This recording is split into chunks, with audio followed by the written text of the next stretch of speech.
Hi, and welcome to this episode of John's Motorcycle Rescue and Review. And today I've got another fun comparison here for you. It's a back-to-back ride comparison between Suzuki's 1983 GS1100L and Kawasaki's 2002 ZRX1200R. And man, both of these bikes, to me, they are just beautiful bikes.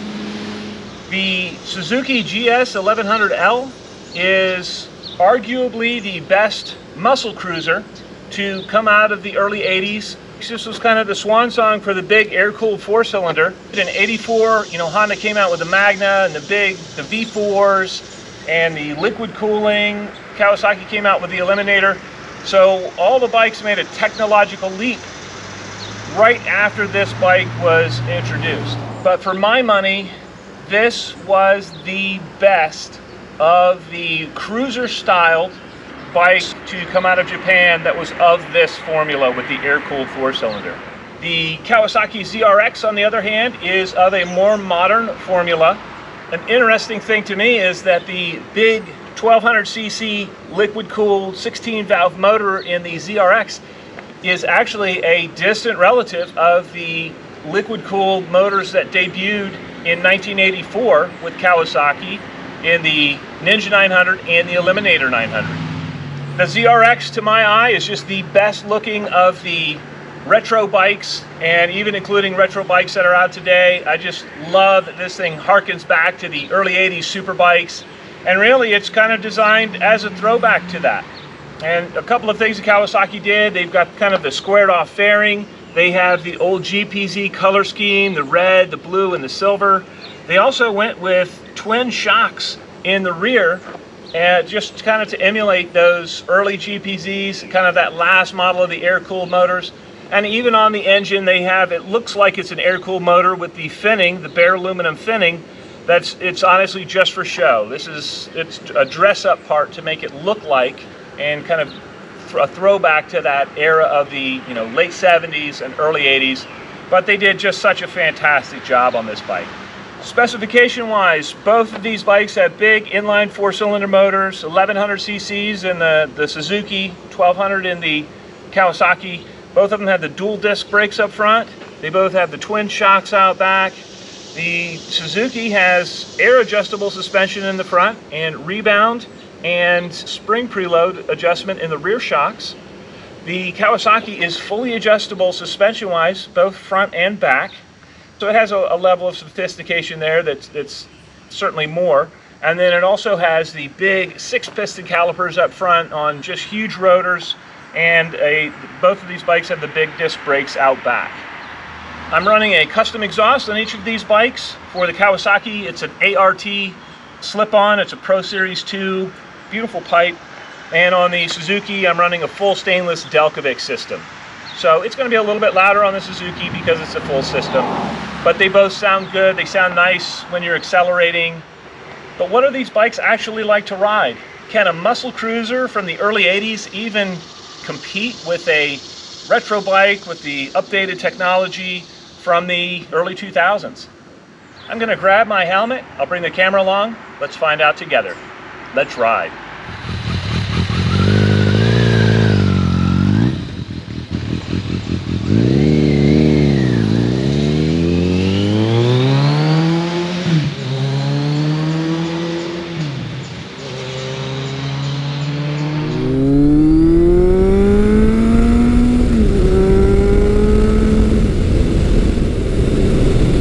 I'm currently riding Kawasaki's mighty ZRX1200R, and this bike is seriously capable and seriously fun. The ZRX is smooth, it's fast, it's got a great shifting 5-speed transmission, and it's just a nice bike to ride whether you are ripping it up or just styling or cruising down through the countryside. The ZRX is a willing partner, and it's just to my eye, it's so pretty. It's a nice looking bike. Kawasaki just did the details so well And everywhere you look on this bike, from the eccentric chain adjusters to the finish on the engine, and they've just done such a nice job with the quality of components.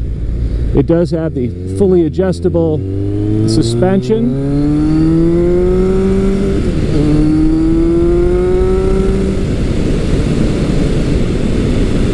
And you don't even need to rev this bike anywhere near redline for it to make serious power. 80 foot-pounds of torque on a relatively light motorcycle is just, you have to experience it to actually know what it feels like, but it's breathtaking.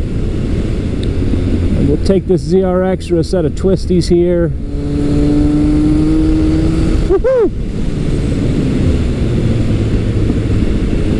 Oh yeah, the power is abundant. It lofts the front wheel very easily.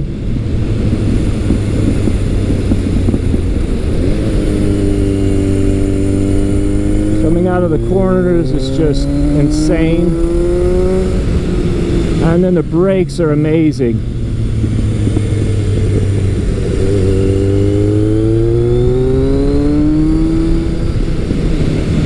And I just don't have to carry much RPM, and I don't have to do a lot of shifting for this thing to just have amazing grunt out of the corners.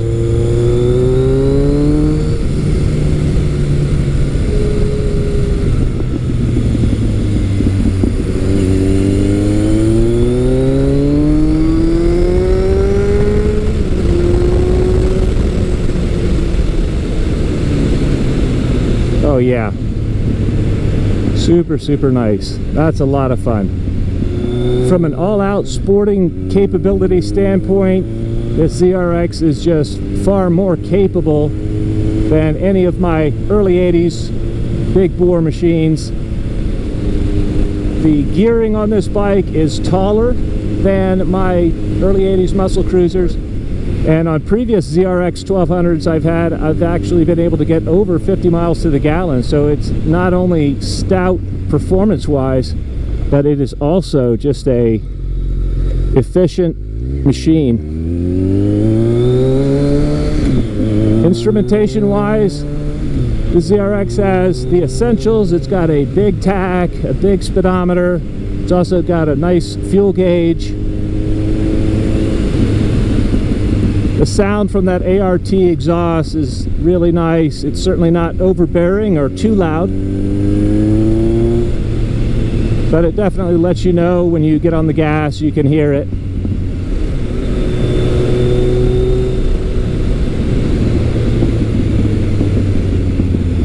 And the ZRX is a really nice balance of fun and just ease of use. You know, the one area you have to watch is it will generate speed shockingly quickly, so you don't want to get into a corner too quickly. But the rest of the time, it does ride and handle very easily. And the brakes on this bike, when you hit the brakes, it has a level of control when sport riding that is just insane. So I definitely appreciate the fact that this has the brakes and the suspension to really back up that monster motor that it has. As powerful as the ZRX brakes are, one area where the Suzuki has a little bit of an edge is modulation below 10 miles an hour. And it's kind of like those 6-piston calipers. They are so powerful when you need them to be and when you're performance riding. But then when you're just down, 5-10 miles an hour, they can be a little bit grabby, a little bit on-off.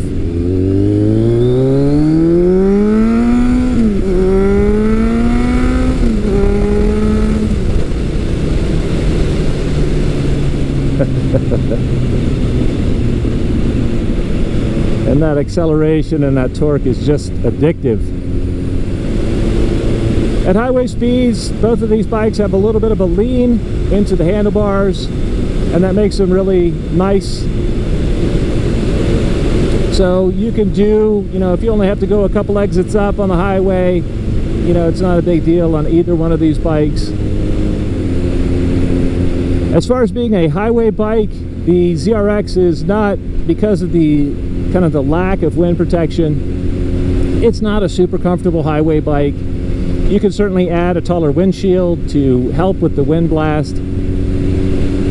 And the gearing is relaxed enough, especially on the 1200, that it's not a terrible place to be if you're doing some longer distance rides.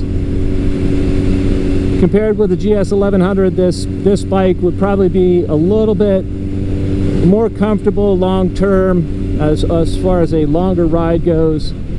It's a matter of degree. They're both comfortable bikes, but this bike is just geared a little bit taller.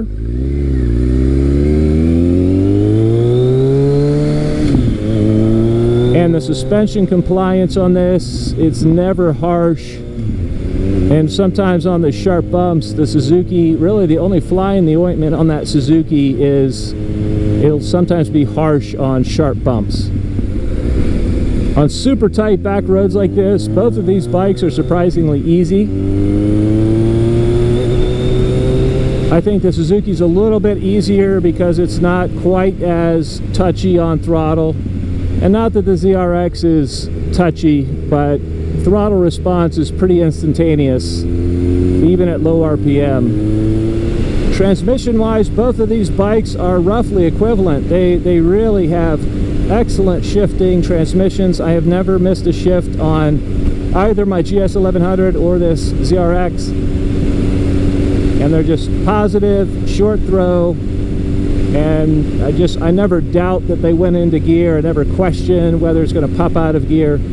And both of these, the transmissions in both of these bikes are just world class. Every time I'm on a ZRX, I'm just reminded of why I like them so much. I mean, it's just a nice place to be. It's got so much performance on tap when you want it. It doesn't beat you up when you're not exploiting that performance to the full. And it's got a wide range of riding capabilities that just, you know, if you've only got one bike in the garage and you don't do a ton of highway work, the ZRX is hard to beat. The ZRX also responds very, very well to performance mods, and I've seen these with simply a jet kit, some pod filters, and a full pipe making 150 horsepower at the rear wheel. Stock, they make around 115, so that is just a huge jump in performance for really not a whole lot of investment in money. At 65 miles an hour, I'm revving about 3,500 RPM. If I remember correctly, my last ZRX was about 4,000 RPM at 70 miles an hour. And with that, you know, even on the highway, if you need to pass somebody, again, that ample torque, just all you have to do is open the throttle a little bit and you can get around slower traffic or get out of a dangerous situation, which is actually pretty nice. So all in all, this Kawasaki really pushes a lot of hot buttons for me. It's a great looking bike, it's a fantastic performer, and it's got a wide range of usability. And, you know, for those reasons, I just love these things.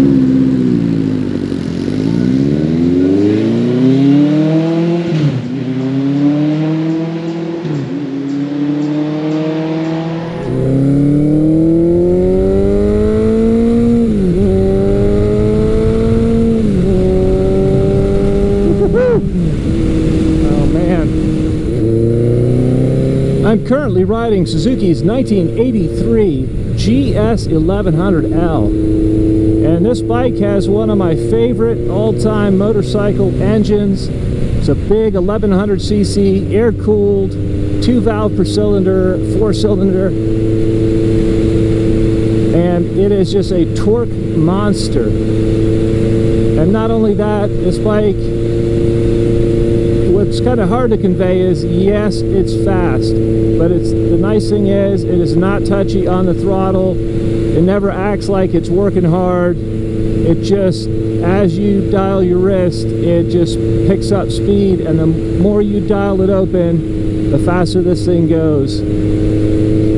But I love the fact that it's not pressuring. I can drive this bike and actually use it as a cruiser, and it works just fine. Just kind of laid back, tooling through the countryside, not revving it out at all. And it can be relaxing. And then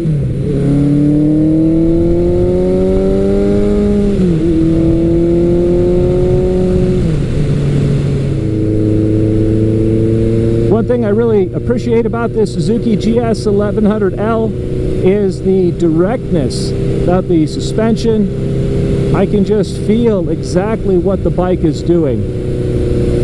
And the only downfall is it can be a little bit harsh at times and on some, bumpier roads.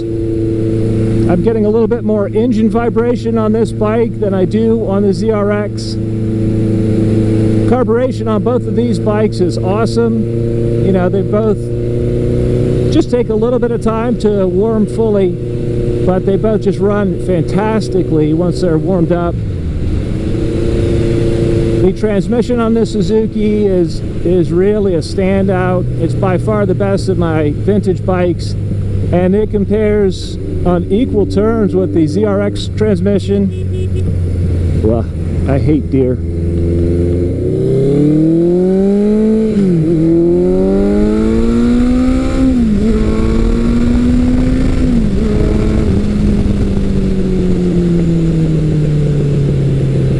Yeah, that's awesome. Yeah, this Suzuki, I think a lot of people would look at it and be like, hey, that's a 2-valve head Suzuki. It's an air-cooled bike. It's old. It looks like a cruiser. And man, performance-wise, this thing is a rocket ship. It makes me laugh. Just awesome performance. On a back road, this thing handles so nicely.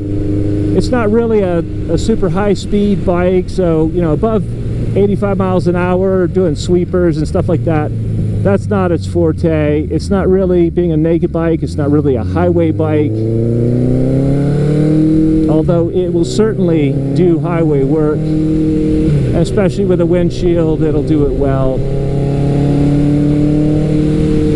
But man, just the sound that this bike makes and the tightness of everything. It's got great brakes, great suspension, great control, and it really is super sporting in the way that it rides, it drives, and handles. And you have to remember, this is from an era where the cruisers, and I'm going to put that in quotations, the cruisers coming out of Japan were based on their sport bikes. They had, the same 4-cylinder motors as their sport bikes, and they were closely related enough. They didn't lose that sporting flavor. And it wasn't until later that the Japanese went to the, the V-twin formula like the Harleys, and then you just had that cruisers became, big heavy couches with no performance. But people enjoyed them. They were good at going slow. And so, that's what the people wanted, and that's what the manufacturers gave them. But to me, I don't mind the looks of this bike. I think it's a gorgeous bike. But I do like to have that performance on tap when I want it. To me, there's nothing like the sound of a big air-cooled 4-cylinder bellowing through a pipe under full acceleration.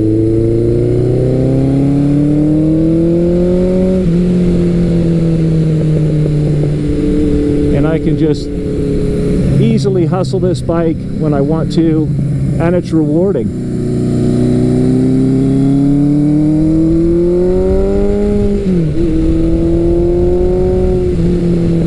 I love it.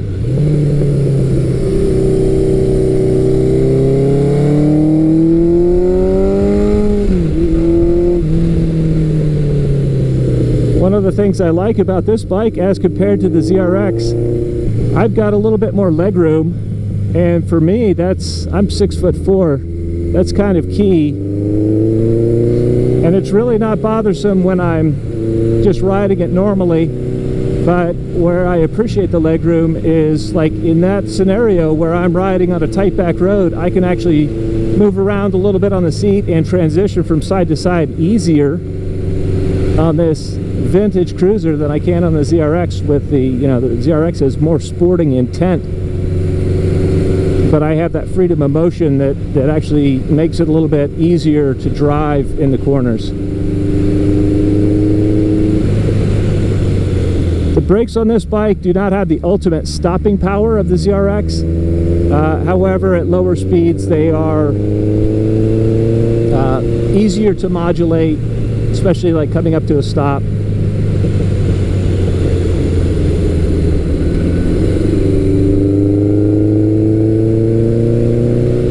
I am getting a little bit of vibration through the handlebar on this bike. Comfort-wise, it's not quite as smooth as the ZRX, but to me, it's not a vibey bike by any stretch, and it's not annoying to drive. Never puts my hands to sleep or makes my hands numb or anything like that. The seat on this bike is all-day comfortable in a way that the ZRX seat just isn't.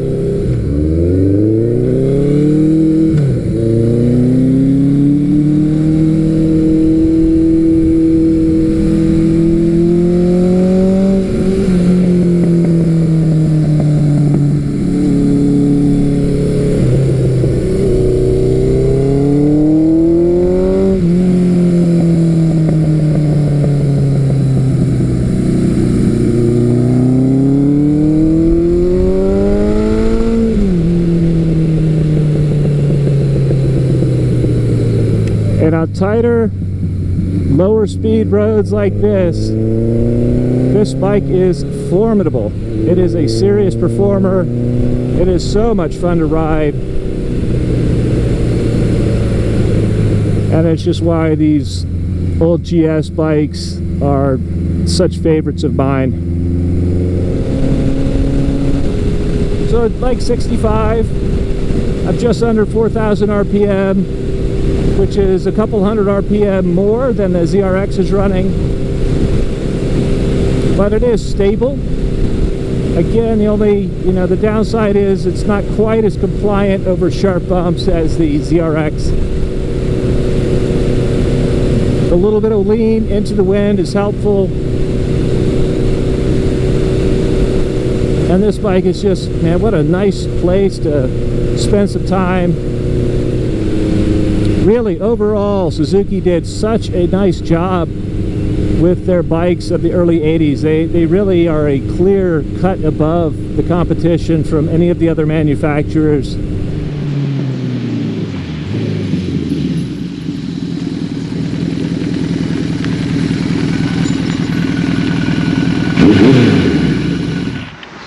All right, that was another fun one.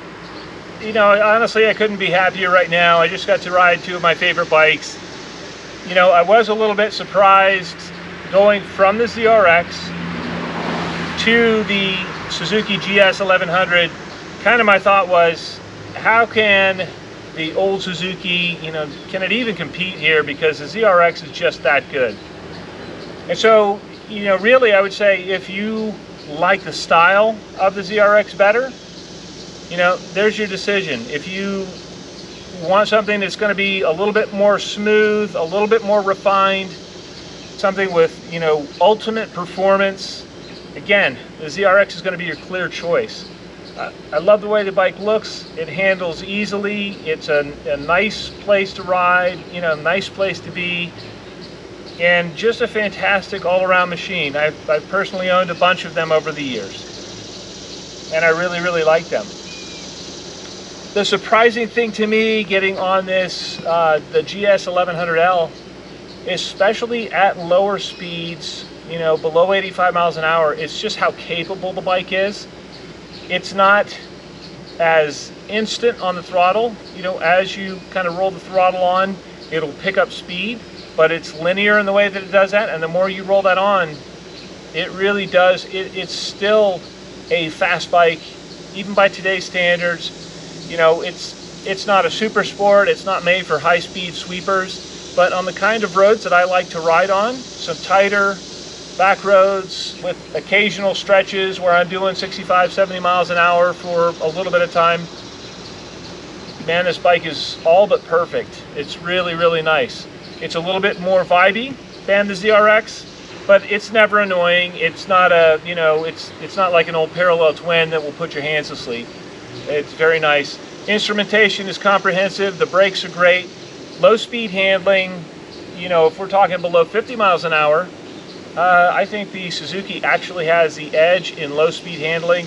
The extra legroom that I get makes it easier to move around as I'm transitioning and sport riding, and I like that. For me, I really like the styling on this, although it's different. You know, I can appreciate the styling on both of these. I get a lot of compliments when I take this old GS1100L out, and it's really good. And to me, it's got character, and I like that. Another thing that adds appeal for me about this GS is that I rescued it from being a parts bike. Really, my only criticism on the bike at all is when I hit a sharp bump, it can be a little bit unsettling, and it definitely, you know, the compression damping is a little bit on the firm side on a sharp bump. Other than that, it's very, very well controlled. It doesn't wallow, and it just rides really, really nicely. All right, well, I'd love to know what you guys think. You know, let me know. Is the ZRX more your speed? You know, do you like that? The beautiful retro sport bike styling, or do you like the old cruiser styling better? You know, which one do you like? The sound of the Suzuki better? You know, I get it, man. I love both of these bikes. If I had to pick one to have in the garage, you know, it would honestly be a tough call. I really enjoy, you know, these machines. I think they're great bikes. I like the sound of these bikes. You know, to me, it's hard to beat a big old air-cooled 4 with a full exhaust. I love the sound of this Suzuki with the Delcovic. You know, it makes me smile every time I twist the throttle. The ZRX also puts a huge grin on my face. Just the 80 foot-pounds of torque every time I twist the throttle is super addictive. So let me know what you guys think. Feel free to post in the comments below. I hope you found this video entertaining and informative, and until next time, enjoy the ride.